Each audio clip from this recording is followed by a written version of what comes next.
for joining us on this last day as we continue to look and examine during Arab Water Week on the water scarcity issue. There's actually been a series of sessions and papers on this topic over the last couple of days, and I think there's even another one this afternoon. So I'm not going to dwell, but just let me introduce myself. I'm Carol Shushani Sherfain. I'm Chief of Water Resources at ESCWA, which is a regional commission in Beirut for the UN system. We have 4 distinguished speakers with us. We're changing a bit of the order from what you see in the program.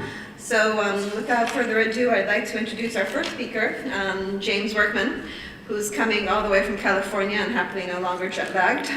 He is the award-winning book author of Heart of Dryness.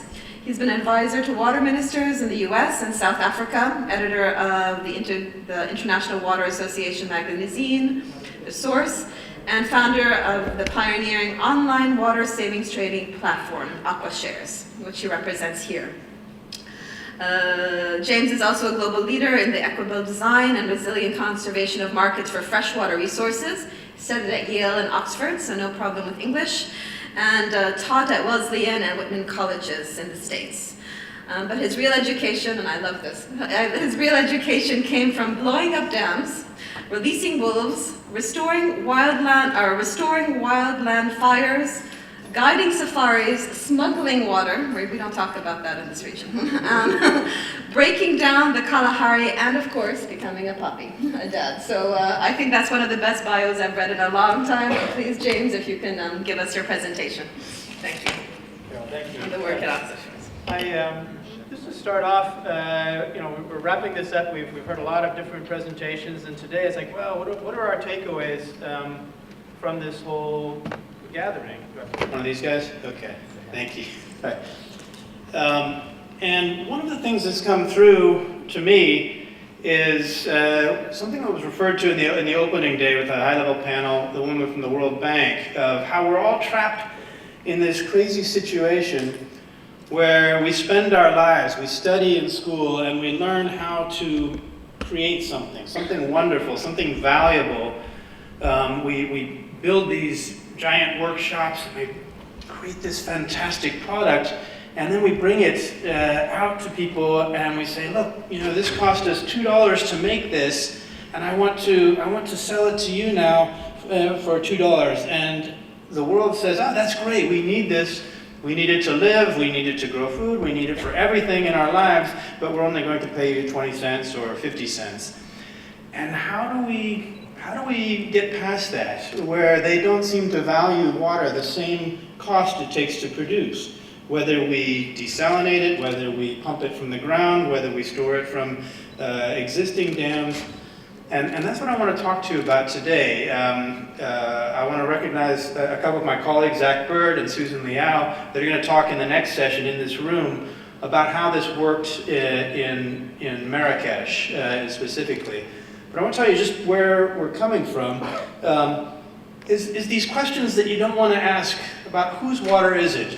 Who really owns and has responsibility for that? In the past, it's been, well, the utility does on behalf of everyone else.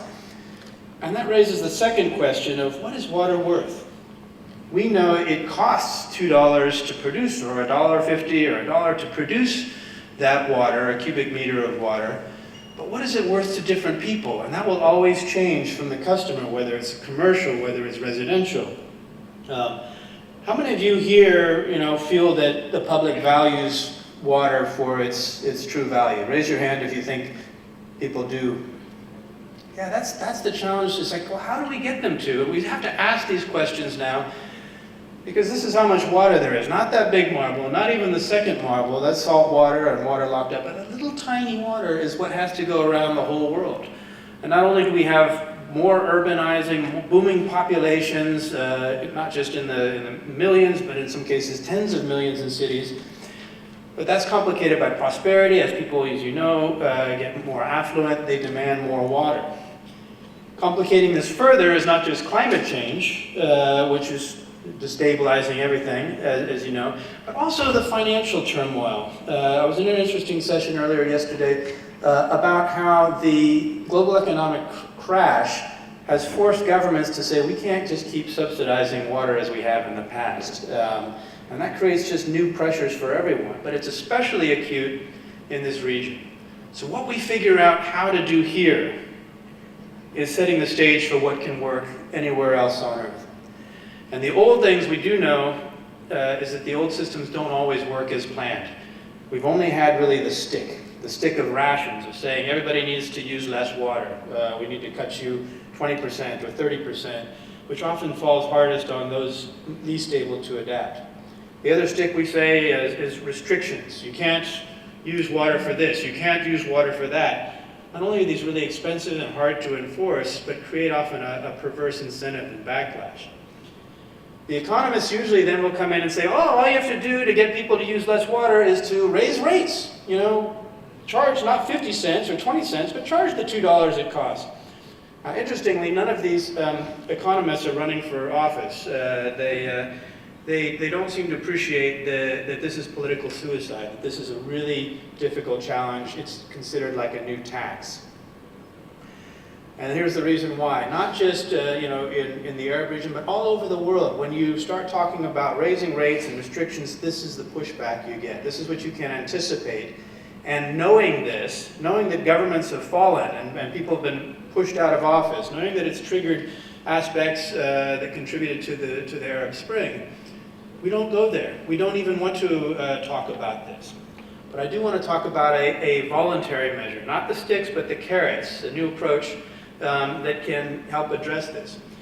This is the crisis. I know we sort of often talk, well, we're not in cost recovery like it's something shameful. There's very good reasons why we're not in cost recovery in a lot of these places. You want to get as much water out to people, but now we're having to change that. This is taken from Bahrain, where it is costing them $1.50 to $2 for water that they charge 20 cents for. And it's not just the economic costs. It's the emissions, it's the energy intensity, it's the effluent created from desalination that's being put back into the Gulf, which is making it hypersaline and creating this vicious cycle where it requires more energy and more water to produce the same amount of desalinated clean product. The neat thing here, and I'm so thrilled that we have someone from Oman on this, is that there is an example in the region that Arab has invented thousands of years ago called aflaj. In other parts of the world, you'll understand from Morocco, it's called ketera. And it is a self-organizing, self-regulating system where people say, okay, let's all get together. No single centralized agency is going to tell us what water is worth. We're going to define this ourselves. We're going to work this out.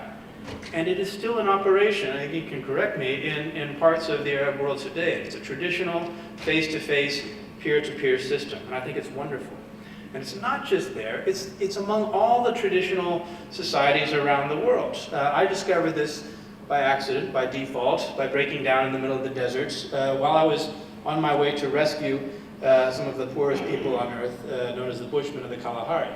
They've lived in the desert longer than anyone has lived anywhere, and yet when you and I see, geez, how do they survive out here? They don't just survive, they thrive, they laugh, they dance.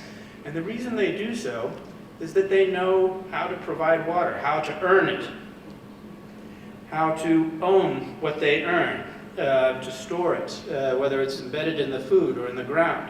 And when they bring that back to each other, they trade it. The old truck barter and exchange. They value water.